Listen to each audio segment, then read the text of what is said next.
Hey everybody, this is James Introcaso. I just wanted to let you know that this podcast is brought to you by Elderwood Academy. Elderwood Academy are the makers of many fine gaming products, physical products that you hold in your hand. I'm talking about dice trays, dice boxes, awesome, cool boxes for your amazing decks of cards, all kinds of good stuff that you are going to want to check out over at elderwoodacademy.com. I actually have 2 of their spellbook gaming boxes. I get tons and tons of compliments on the handcrafted boxes that are covered with this amazing material. They're embossed with these awesome arcane symbols. Inside, you can get any insert you like that can hold cards or dice or pencils or miniatures or any combination of those things. Plus, there's a mirror that you can write on with a whiteboard marker that's easy to erase, and it helps you keep track of stuff. They are by far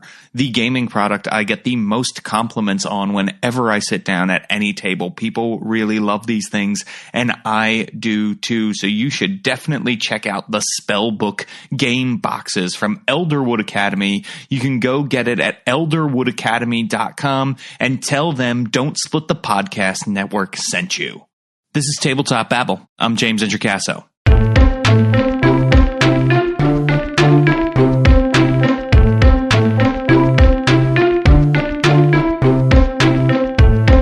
Today on the show, I'm talking with Garin and Dan from the D&D Character Lab podcast about some of the best options on the DM's Guild. These guys scour the DM's Guild for amazing products to use on their really, really great podcast, which I am going to be a guest on this week. You should definitely check it out. My episode is there. We had a lot of fun. We talk more about the podcast and tons about the DM's Guild and the best options on there, so check it out. Here is my interview with them. All right, now I am here with 2 of my favorite podcasters. Garin and Dan are here from the D&D Character Lab podcast. Welcome to Tabletop Babble, gentlemen. It is awesome to have you here. Let the people know, if they don't know, who you are and what you do in the world of tabletop role-playing games. Garin, let's start with you. Thank you, James. Thank you for having us on the show. We are stoked to be here. Yes, as you said, we have our own podcast, the D&D Character Lab. And every week, we each create a new character. We usually have a theme to build them around. We pick a level, and we argue over who did a better job. It's a great way to show off all sorts of fantastic content that you as a player can bring into your game, new races and classes, and even items and other little accoutrement that we find around the web. That's awesome. It is a really, really great podcast. People should check it out. I hear they have some amazing guests as well. Maybe this guy right here talking into this microphone. But it is super, super fun podcast. I've learned a lot, and I've found a lot of awesome DM's Guild supplements listening to it. And Dan, why don't you let the people know who you are and what you do in the world of tabletop role-playing games? Hey everybody, I'm the other half of the D&D Character Lab, and as Garin said, we do have a competitive podcast, but it is sort of faux competitive. The main objective of our podcast is to really put on full display all of the great work out in the D&D community. So we really are super grateful that you have had us on your show, and we were really excited to have you on our show, so be sure to check out that episode as well on our podcast. Yeah, it was super fun. I was very nervous because you guys really know your stuff. Like, I consider myself a fan of the DM's Guild. I've got stuff on there. I read stuff on there, but I was like, these guys are next level DM's Guild aficionados. And then I thought, well, it would be great to have you on this show to talk about that so we can highlight some of the things on the DM's Guild, because I get a question a lot about, like, what should I go for? What's good on the DM's Guild? How do I find that kind of thing? And you all know even better than I do. So I thought we could talk about that at first. So before we sort of get into that advice, let's talk a little bit about your personal experiences with the DM's Guild and what draws you to it. You know, I hear a lot of people say they don't want to go onto the DM's Guild because it's homebrew and they don't pay for homebrew content, which is a little demeaning as a person who has stuff on there. I'm sure you all feel the same way as people who have stuff on there. So what draws you to the DM's Guild? And we can start with you, Dan. Yeah, so long before we started this podcast, I was sort of just purchasing ad nauseum stuff on DM's Guild because the Player's Handbook, and this was before Xanathar's Guide to Everything for 5th edition, and we are 5th edition players. We didn't predate 5th edition. So we were really confined to what was in the Player's Handbook, and we were looking for more options for our player creations because, you can only go so far with that. And the DM's Guild had quite a bit of content that we could pull from, and a lot of the creators on the DM's Guild are just absolutely brilliant. And to say that it's purely homebrew is just that it's pretty insulting. So I started building characters on there and sending these builds to Garin in PDFs via iMessage. And while he was working, he was just getting 3 or 4 characters a day just of this homebrew content. And he kind of fell in love with it too. I absolutely did. The DM's Guild for me too was kind of a playground. And I think that's the beauty of especially creating for 5th edition with homebrew creators is they've simplified the rules down. While we haven't played 3rd and 4th, I've looked into those rule sets and they're obviously a lot crunchier. And the streamlined version that is 5th edition allows homebrew to be that much, kind of easier to wrap your head around, easier to start creating. And if you're skeptical about the quality of the product, that's where I'm going to come back to this probably several times in this episode, is we need more reviews on DM's Guild because once you've read the content, it's crucial for you to go back and give your advice for other people to come and explore it. Yeah, I think that's a great point, and one that I will help you hammer home. Reviews are super helpful the same way they are on any other internet site. I'm constantly on Yelp when I'm trying to, hire a handyman or find where I should go to eat or that sort of thing. Ratings and reviews really do help you judge the quality of something. And I found that true with Drive-Thru RPG and with DM's Guild in particular. So that's a really, really good point. And it is true, 3rd and 4th were very, very crunchy additions, and it made them very hard to design for. 3rd, there's a glut of stuff because it launched with an open gaming license and everything. And a lot of that gets very complicated. The philosophy back in the day then was sort of like, well, if you want to be able to do anything, you need a rule for everything you want to do, right? And 5th's philosophy is more like broad rules that sort of cover everything and a few of them, which really allows you to play, which I think is one of the really, really great things about the DM's Guild. And also it's a place where you can play with Wizards IP, which has never been done before, right? It was never, even under the open gaming license with 3rd edition, there was never a way to write about Beholders and the Forgotten Realms and Ravenloft. And now there's a way to do that, which is really cool. Let's dive into it then. How can people find the best stuff on the DM's Guild? You all are constantly pulling out supplements, some of which are at the top of the bestsellers list, and then some of which it's like, whoa, I never heard of this before. And then I go check it out. I'm like, this is amazing. So how can people find the best stuff on DM's Guild? What a fun question. I think, first of all, you kind of get your priorities in order as to what are you looking for in the DM's Guild. If you search the word Ranger and you want to find some fun Ranger stuff, you're going to get some great hits, like the Angler's Path, which I pulled out on one of our episodes, where you're basically a fisherman. And that supplement was pay what you want. It came with its own art. It came with rules for your fishing line, your lures, different mechanics for fishing and using a rod and reel in combat against a monster. This is the kind of cool stuff where all you got to do is kind of get out there, get in that search bar, and you type any noun into the search bar and you are bound to get a hit. I once got a hit for typing the word vinegar, and I got a really fun response in the pugilist boxing class, which is actually a platinum bestseller. Yeah. So being real specific with your search helps, right? Instead of sort of going broad and just saying subclasses, because then you're going to get 6 billion hits. I think that makes good sense. Dan, what about you?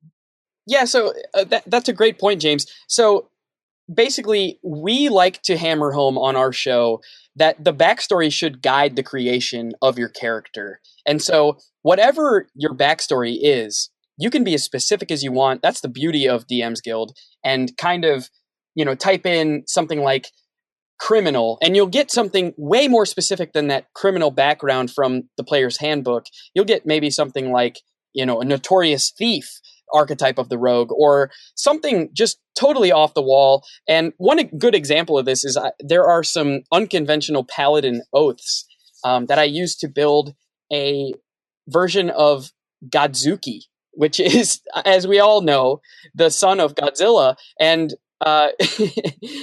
he had an Oath of the Apocalypse in there. And that's what I searched. I had searched Oath of Apocalypse, and it came up. Somebody had created it. I looked at it. I vetted it, and it was brilliant. And so just the ability to kind of open up 5e and get some really brilliant ideas that fit your backstory, that's the beauty of DM's Guild. Yeah, I think that's totally true. That angler class that Garin was talking about earlier, I think is a real treat. And there are all sorts of things that it's like, oh man, this is a really fun, specific thing that I can do with this class or with this subclass or whatever it is. There are so many options for that on the DM's Guild. And what's cool is there's a ton of player options on there, and a lot of it has been play tested and stuff that has been out for a while often gets revamped, right? Because then the community play tests them and will say, hey, what about this? Did you notice this? What about this broken combo I can do? And it's like, oh, okay, I'll revise that. And then you can just release a new version. So there's a lot of things that have been tested and then built and rebuilt. I think of Matt Mercer's subclasses and class that are up there. Like, he's constantly posting new versions of his stuff because the community is giving him feedback, which is really cool. So who are some of your favorite DM's Guild creators that maybe people don't know about because, they haven't gone to the DM's Guild as much, or they haven't heard their names? Or maybe because they're making player content and it does seem like sometimes people are at the top of the list for their adventures or that sort of thing. So Dan, who are some of your favorites? So a lot of people probably have not heard of Tyler Kamstra, who has created something called Monstrous Races. It's a supplement for $3.99 for the first volume and $2.99 for the second volume. He has created playable monstrous races for every single monster and monstrous sub-race in the monster manual, as well as Volo's Guide to Monsters. So not only is this extremely exciting for NPCs and just kind of flavorful, you're in a foreign land and you see a flump, and you can actually, if somebody decides to attack the flump, you have playable stats, but also you can open up your player creation world to something that fits your backstory, which I think is brilliant.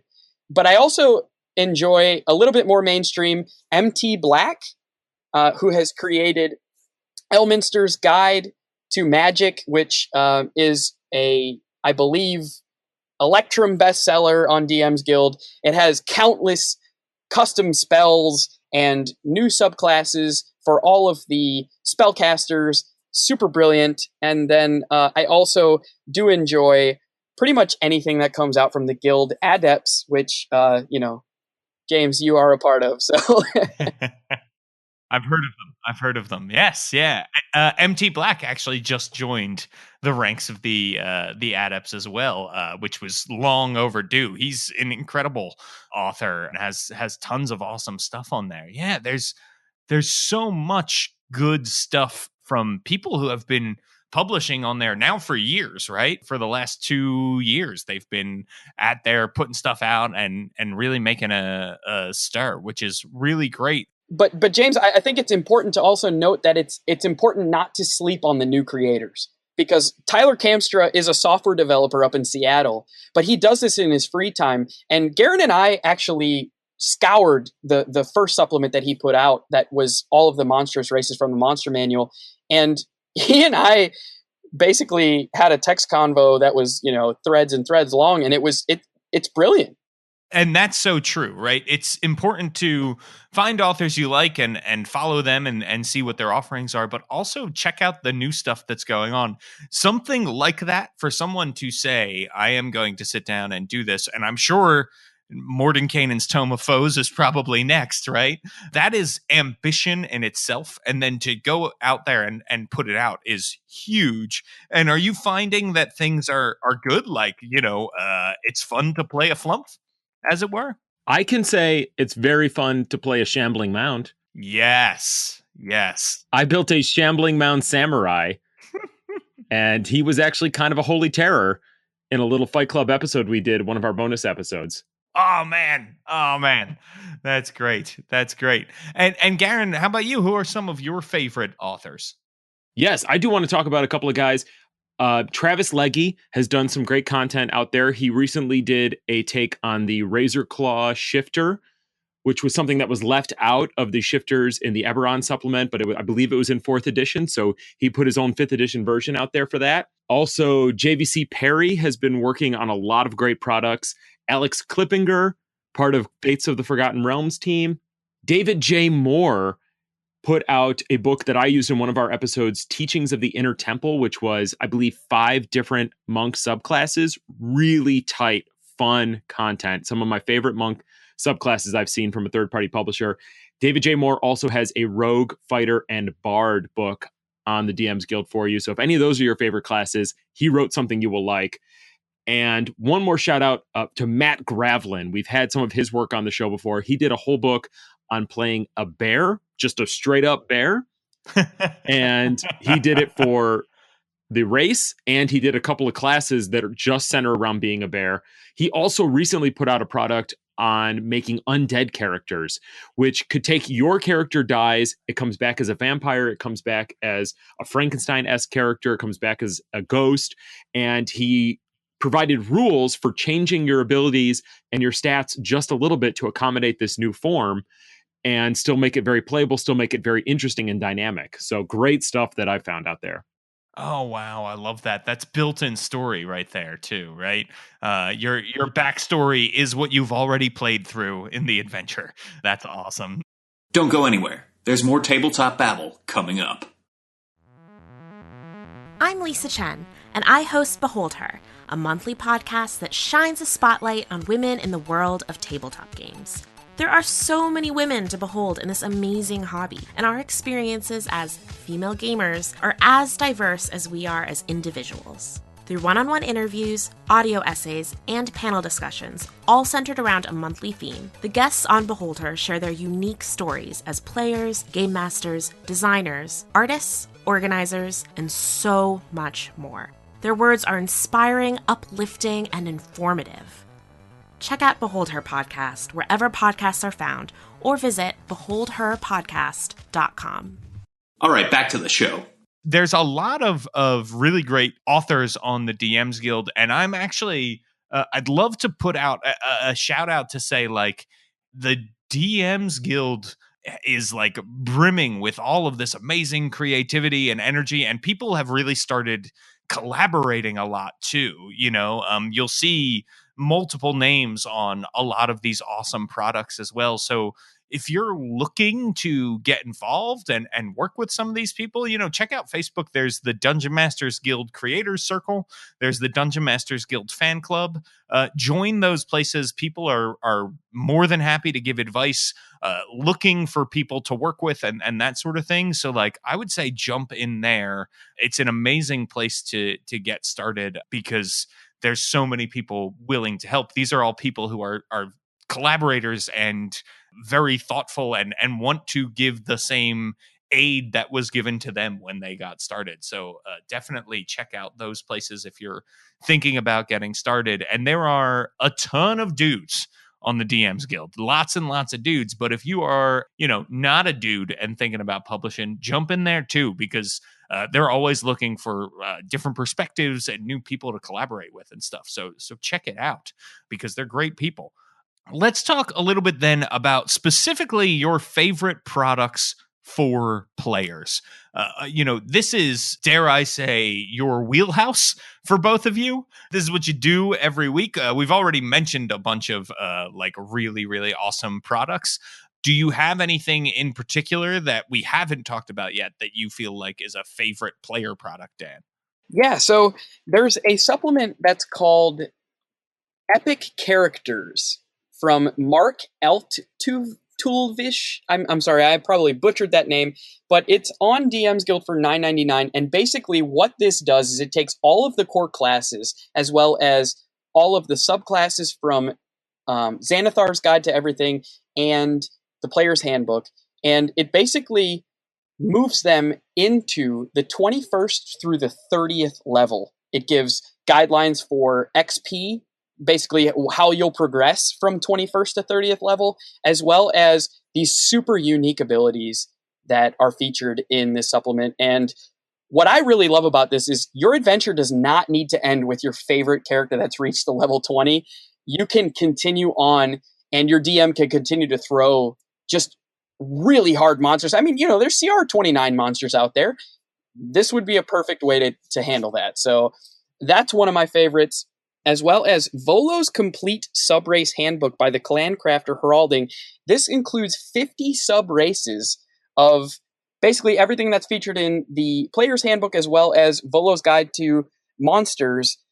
There basically are a few variant sub-races of all of the main races, and it really helps build your backstory. It really features some really unique abilities, and it adds depth to your character so that you're not playing kind of a routine. Because a big complaint of 5e is that it dumbs it down. And so supplements like this really add richness to the game. And if I'm allowed to add one more, Faiths of the Forgotten Realms by Alex Klippinger, Mika Watt, Scott Dean, and Rob Tawdry basically features 50 cleric domains and 50 paladin oaths. It has 176 spells in it, but the most important part is it includes a lot of great lore from all of the deities of the Forgotten Realms, and it can just beef up your backstory. It can help support your character's roleplay, and gives the DM a little bit of tools to work with as well when it comes to some of those roleplay scenarios. So huge fan of that as well.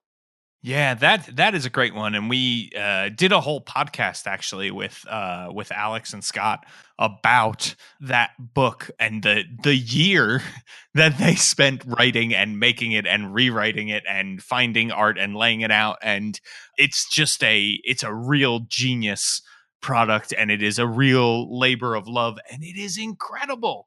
There's so much depth there. And it's funny, I was talking to them and they were like, yeah, we feel like we didn't even scratch the surface of Forgotten Realms gods. There are so many more. That to me says sequel. So be on the lookout for that. And also, might I recommend listening to the D&D Character Lab episode where you all highlight that book by building characters from it. That is a super, super fun episode that I listened to before I came on the show, and then made me super nervous because I was like, oh my God, these guys are serious.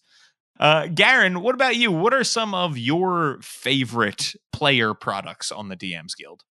Yeah, some things that I haven't mentioned yet and will be featured on our show, many of these. Character Options Talents by Dragonix.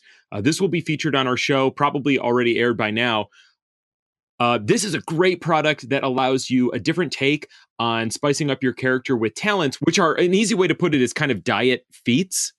They're not as impactful as a full-on feat, but you get them more often as your character levels up. There is an optional way in the beginning of the book on how to balance that if you want to dial back some of your base abilities so you can spice it in with these and not get too overpowered, or just throw it all on top of each other. We're also going to be featuring Hedges and Highways by Jonathan Dupree. This is a thematic piece full of PC work with 15 subclasses, just kind of based around the idea of being out there in the wild, out there on the road, travelers, kind of. You got the travel domain, for instance, as a cleric. We've also had the Construct Compendium on our book, or on our show. That is a fun book. Brandon Norris and Richie Root did a fantastic job on just creating a whole bunch of different races based around, constructs, different takes on constructs, archetypes as well. I played a Scarecrow Barbarian on the show. Really fun. And another fun thing that I found, and this is where I kind of want to segue a bit into how to find more fun stuff, is just I check the homepage of Dungeon Masters Guild almost every day, and I look at what's new and what's been recently updated. I found a Summoner class by Morgan Zemansky on there. Pay what you want. really well done take on the summoner, because that's kind of a hard idea to really nail. The idea of bringing this whole monster out onto the field and not making it too overpowered. But Morgan Zemansky did a fantastic job. And yeah, that's how I found it. I just always check the homepage. What have people recently uploaded? And if it's pay what you want, especially, always grab it. And when it's good, go back and tip the creator, throw him a buck. You can spare the buck. Yeah, I think that's a great point about pay what you want products is you can always go back and buy the product again and spend money on it the second time. There's sort of a risk-free way to reward people and to, say, hey, thanks for putting up this content. And if you can't afford that, a review is always a great thing. So, Garin, how about some DM products? What are some of your favorite products for DMs? Because I know that I am a big fan of Consequences for Poor PC Resting Choices by two amazing authors. I guess 3 authors, right? You guys have a third guy who works with you sometimes. Yeah, Matt Fields has helped us out on a couple of products. He has also put a couple things on DM's Guild, like a different takes on the Goliath sub races based on the different types of giants. That's awesome. That's really cool. Yeah, Consequences to Poor PC. Thanks for shooting that out. That is if your players sleep in a forest or a dungeon. These are things you can implement on them during their long rest to kind of make their day a little bit worse. This was a fun idea we had that we just kind of put out there, and it's really come along nicely. It was actually one of our first things we created, and it was a great lesson in writing 5e. Our first couple of drafts included a lot more crunch to it. There was more like +2 or -2 to your decks. And that's not something you see very often in 5e. It's more like you get disadvantage on deck saves, if anything, Mm-hmm. Yeah, totally. And what I love about this is it's super easy to drop into any game. And there are some really fun places that people can rest, including a fancy hotel, because there's this option for basically like you can tempt your party members with sleeping in and they get some temporary hit points, but it screws up their plans for the rest of the day. So there's some really awesome creative stuff here. I really like this supplement. So thank you for creating it. Thank you. I tell you, the way it came up was we were playing Tyranny of Dragons, and I was the DM, and the players, they cleared out an underground cave full of, what were they? Bullywogs, and they killed Splattergoo, the head shaman Bullywog, and all of his henchmen in a room, and they had this really hard battle, and then they said, okay, we're going to sleep here. And I was like, you're going to sleep in this cave with all these frog people corpses all around you? And they said, yes. And in my mind, I said, this will not be a restful sleep. So I think I imposed some sort of disadvantage on them, which I'm losing it right now. I can't think of it, but and then from that moment on, I started writing notes. I was like, I got to do more of these. That is really what it's great for, is there's every time your players decide to barricade themselves in a dungeon and sleep surrounded by the corpses of their enemies, or possibly the not corpses of their enemies, the very living bodies of their enemies. This is a great little supplement to pull out. So thank you for creating that. But what are some of your other favorites here? There's a fun adventure on DM's Guild called Solace in Silence. The author is at Death by Badger. You can also find them on Twitter very easily with that handle. This is a no combat campaign, which is actually very fascinating and really well done. It includes a lot of different takes on madness, disease. You're uncovering a mystery. There's a lot of investigation. It's very well written, and it actually, I don't think I would miss combat if I was playing this campaign. So props to the creator on that product. There's another one called Creature Feature Quarterly that I want to shout out by Jeremy Hart and Rob Toohey. This is a black and white. It gives you a zine quality. Like you could totally see this being published, 30 pages and just handed to you stapled together. All really nice, stark black and white art. It's a tiny little monster manual, just their own creations that they've come up with. Really fun, original monsters. Another great campaign, if you guys haven't read Shore of Dreams, I'm sure it's almost a platinum bestseller by now. That's Poison Potion Press. That is a beautiful, mysterious campaign. I don't know if you've read it, James. I have not. I own it, though. I am the proud owner of it because it has so many good reviews. I have a stack of things I need to read through, and that's near the top.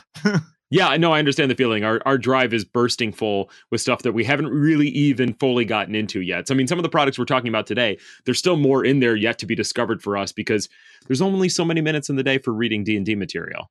I agree with that. I wish there was more. I wish there was more time to write D&D material too. So, Dan, what about you? What are some of your favorite DM's Guild supplements? So, though I'm not a DM by nature, I do appreciate The Passage of Doom by Tony Patrica. It's kind of an encounter that you can plug into your Tomb of Annihilation campaign, and it features like some undead and some demons.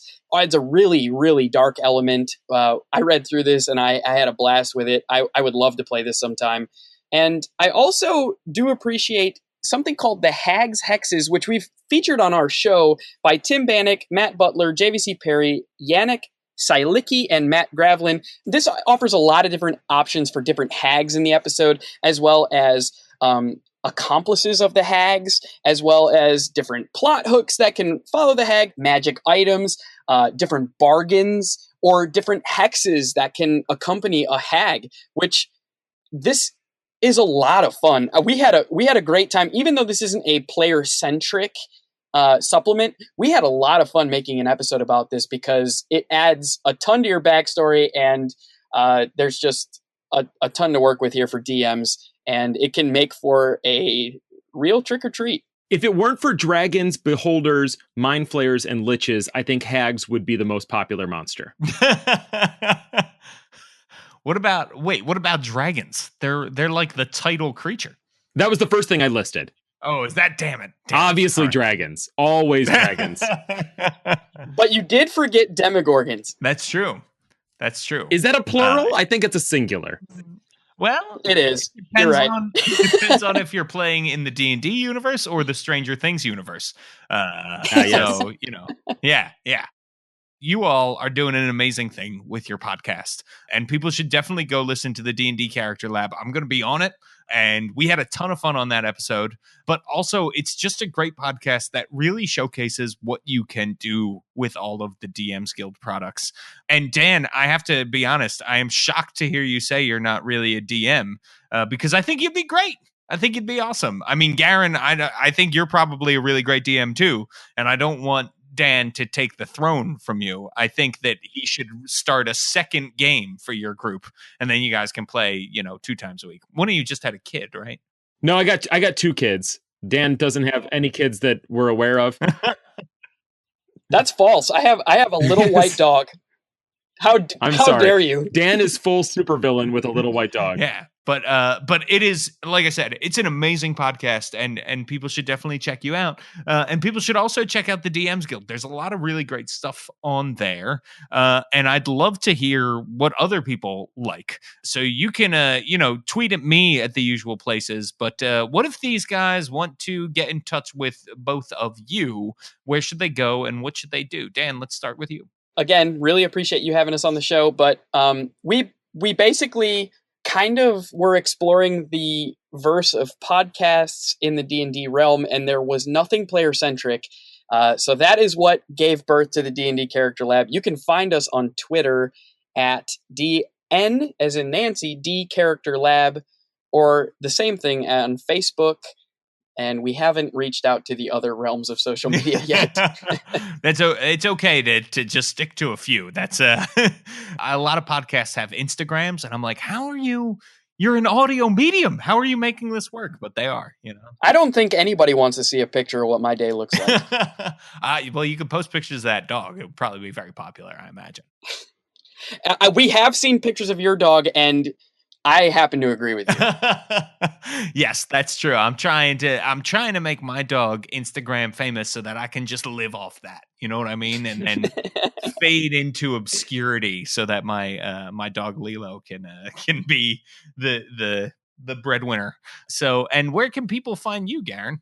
All the same places. Yeah, I don't have any personal social media. But I will say that if you want to check our Patreon, patreon.com/D&D Character Lab, even if you're not a donor, we do have some free content up there. You can download our races we did to play as a Fraggle from Fraggle Rock or as Ludo from The Labyrinth. We also check us out on DM's Guild. Garin Jones. I'm the author on all of the products. And another one that I do want to plug, since I have the option, is Wombo's Guide to Combos. I think a lot of players would get a kick out of this. It started with the idea of Colossus throwing Wolverine at the enemies. What if the Barbarian could throw the Rogue? So we made the fastball special. Then we went on to make about 25 more. They're all in there. 2 players have to hold their actions to act at the same time. There's a great reward if you're successful, and there's a penalty if you fail. So we think it's balanced very nicely, and it's a really fun product to have out there. We have it written by an Etten, so it's 2 voices that don't always agree with each other as they're trying to walk you through all of these combos. Oh my gosh, you guys are incredible. That's awesome, and I'm going to pick that up right now. Thank you both so much for joining me today on Tabletop Babble. Thank you so much for having us. We have a blast with you all the time. Dan. Thank you for having us. What awesome dudes. What a great podcast. Definitely, if you like this podcast, you'll probably love the D&D Character Lab podcast. So go check it out. Give them a listen. You know, Tabletop Babble is still a new show in the world of RPG podcasts. We're less than 2 years old, and we could use your help growing. So if you head on over to iTunes and leave us a 5-star review, I will read any 5-star review out loud and credit the person who left it. You can make me say anything you want. I will read your words verbatim, and I will have a blast while doing it. For instance, you could make me say anything you want, like Hennish14. Hennish14 says, the tabletop podcast of my dreams. The review reads, such a great podcast. Got back into gaming, and this is helping with my new addiction. Hennish14, thank you so much for this review. I really, really appreciate it. People, head on over to iTunes and leave us a new review. And people, I have been working hard on an original role-playing game called Burn Bright. It was made for the Roll20 virtual tabletop, and playtests are going to be launching soon. You're going to want to check that out over at roll20.net, and I'm writing a lot about it on my blog, worldbuilderblog.com, or follow me on Twitter for updates at James Introcaso.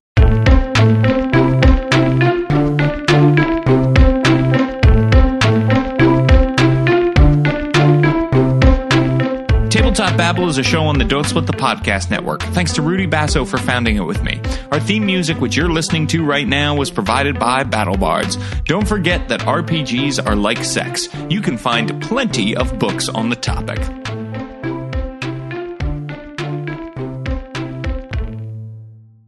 Hey everybody, I just wanted to take a quick moment to let you know that this podcast is brought to you by Kobold Press. Kobold Press are the makers of fine third-party products such as the Tome of Beasts, the Midgard campaign setting, the Kobold Guides 2, and now the Warlock Bestiary. The Warlock Patreon from Kobold Press brings you the Warlock Bestiary for 5th edition D&D.